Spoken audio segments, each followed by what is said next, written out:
முண்டகை பகுதியில் மாலை 4 மணியுடன் மீட்பு பணியை முடித்து வீரர்கள் புறப்பட்ட நிலையில் தற்போது ரேடார் சிக்னலில் உள்ளே உடல்கள் இருப்பது தெரிய வந்ததால் மீண்டும் தேடுதல் பணியை தொடங்கியுள்ளனர்.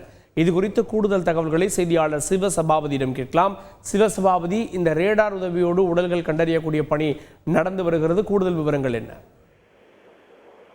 முண்டக்கை பள்ளிவாசல் அருகே பாத்தீங்கன்னா காலையிலிருந்து பாத்தீங்கன்னா 3 ஜேசிபி அந்த 2 வீடுகளை தோண்டிக்கிட்டே இருந்தாங்க. அங்க பாத்தீங்கன்னா இந்த 2 வீட்டிலும் உடல் இருப்பதாக அவங்க தகவல் சொன்னாங்க.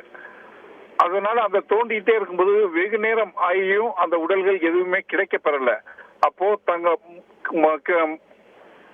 கிளைமேட் மாறுபாடு ஏற்பட்டதுனால அங்கிருந்து கிளம்ப வேண்டிய ஒரு சூழ்நிலை இருந்துச்சு. அதனால மீட்பு படை வீரர்கள் எல்லாமே 4 மணில இருந்து கிளம்ப ஆரம்பிச்சிட்டாங்க. அந்த நேரத்துல ரேடார் சிக்னல்ல அந்த வீட்டுல 2 உடல்கள் புதையுண்டு இருப்பதாக கிடைத்த தகவலின்படி மீண்டும் அந்த உடலை எடுக்கிறதுக்காக ஜேசிபி மூலம் தற்பொழுது தோண்டப்பட்டு வருகிறது.